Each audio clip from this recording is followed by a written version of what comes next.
Então, esse aqui é um outro artigo do Gaudêncio Frigoto, de 2010, que na verdade é meio que um resumão do que ele apresentou numa conferência nacional da ANPED, Associação Nacional de Pesquisadores em Educação, os circuitos da história e o balanço da educação no Brasil na primeira década do século XXI.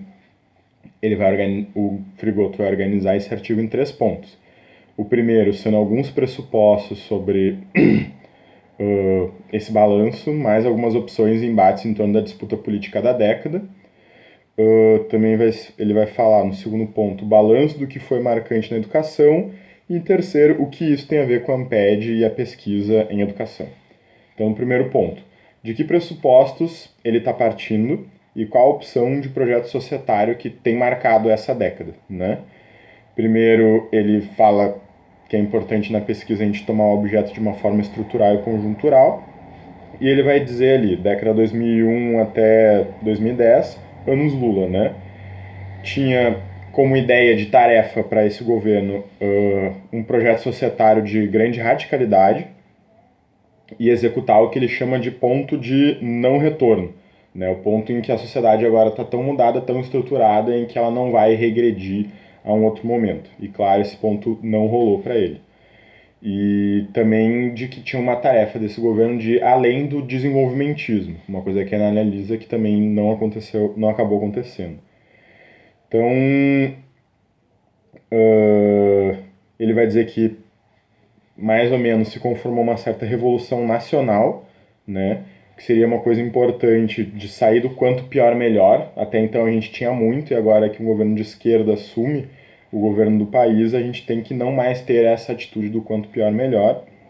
E ele vai dizer que o desenvolvimento nacional poderia dar condições da classe trabalhadora tornar-se sujeito político da mudança, né? Isso é uma tese que ele pega de outros autores, ele não está necessariamente se referindo ao governo Lula, está falando mais no campo da teoria mesmo. E ele vai apontar o erro central desse período político de que a gente escolheu trilhar o caminho dos privilégios junto aos privilegiados, né? A gente se manteve ao lado dos ricos, por assim dizer, ao invés de mandar eles embora.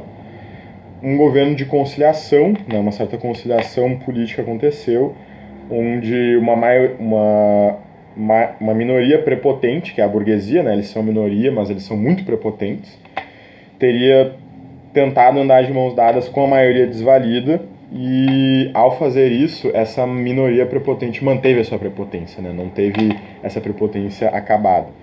Então, toda uma ideia de que nessa Revolução Nacional deveria ter sido dado ao povo as condições dele mesmo conduzir essa Revolução Nacional. E ele vai dizer que essa década é uma década de, ao mesmo tempo, continuidade e descontinuidade da década de 90, do governo FHC. Vai ser continuidade no sentido em que ainda teve uma certa conciliação de classe para combater a desigualdade dentro da ordem, em uma mesma política macroeconômica, onde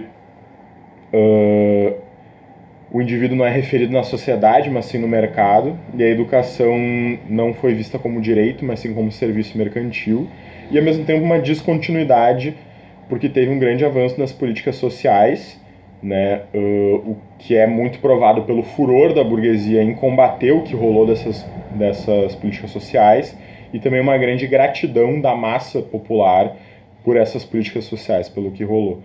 Então, a conclusão final dele é que esse circuito de estruturas que produzem desigualdade não foi rompido.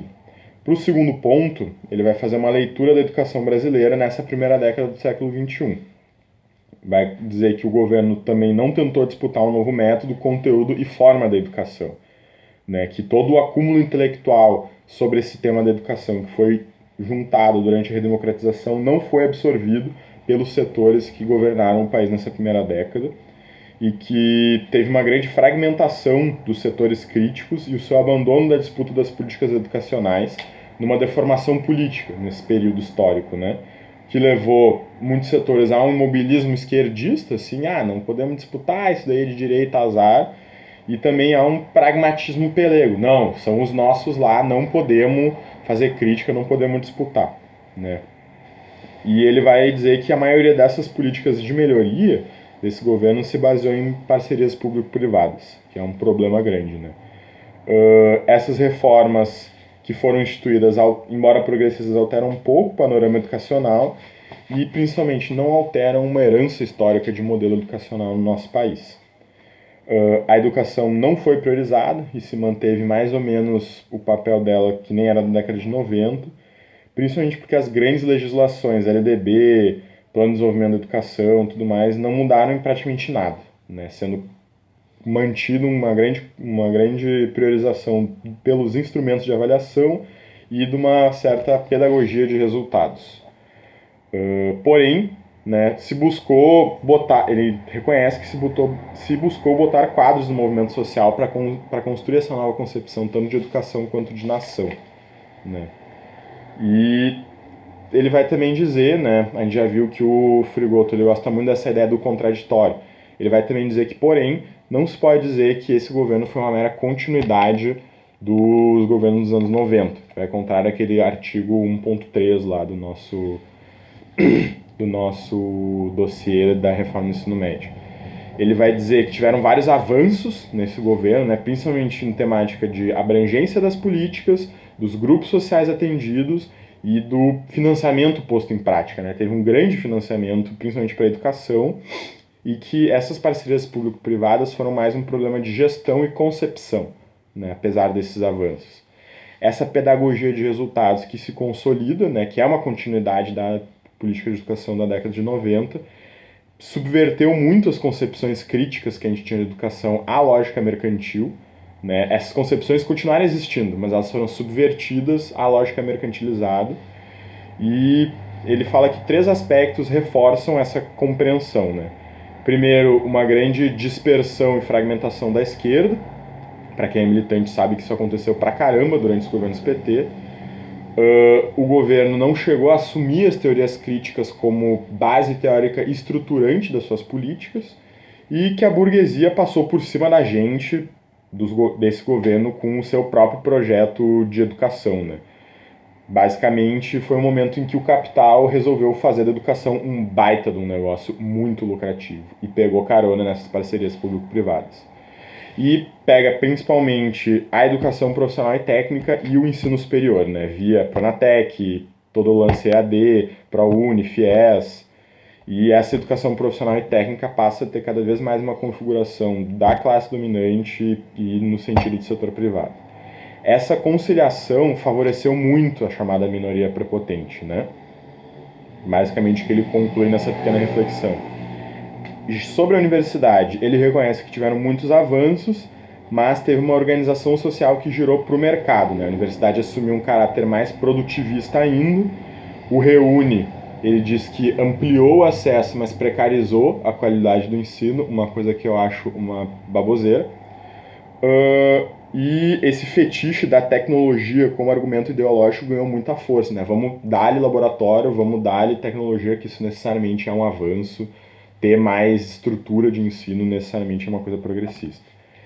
Então, ele vai dizer que existiam 3 mecanismos da educação da década de 90, né, do FHC, dos estados e municípios que se mantiveram em expansão. Primeiro, a ideia de que a esfera pública é ineficiente, então vamos entregar muito para as ONGs e para as OCIPs, né, a responsabilização pela educação. A desconstrução da formação docente principalmente nas universidades federais, precarização e mercantilização dos cursos de licenciatura e pedagogia principalmente, e o desmonte da carreira e da organização docente, né? Realizado através dessa política de meritocracia dentro da universidade pública. Imagino que ele deva também estar se referindo minimamente ao que foi feito com o ProIFES e tudo mais. Então, o mercado, nessa década, importou-se para toda a educação, né? Ele entrou de vez nela.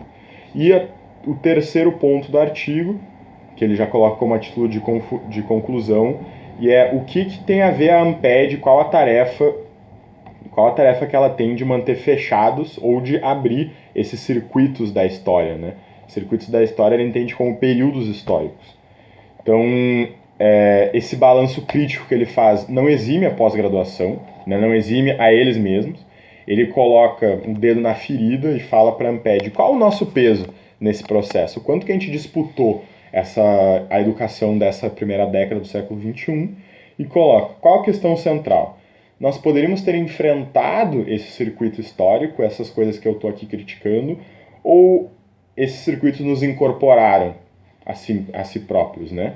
Ele coloca que a Amped e nós, pesquisadores, né? Ele vai falar nós enquanto os pesquisadores em educação, assume o conhecimento como uma mercadoria, né? Que nós optamos pela intoxicação de informações e a produção intelectual passa a ser medida a metro, né? Quantos papers está fazendo, e a gente topa uma grande mercantilização do trabalho docente, né? Em que a universidade perde muito a sua autonomia diante das publicações, das qualis, dos programas de avaliação e tudo mais. Então, nós, pesquisadores, assumimos muito o trabalho acadêmico no regime de acumulação flexível, em que a gente vai abandonar, por exemplo, livros, textos, resultado de trabalho de anos, em favor do paper, né, o bagulho mais fracionado, mais rápido de ser produzido, mais fácil de ser consumido. E a gente perde o real processo de formação da docência, né? Porque a gente abandona os clássicos, não tem mais aquela estruturação mais sólida do conhecimento da formação, então a gente vai perdendo um pouco a dimensão da formação docente.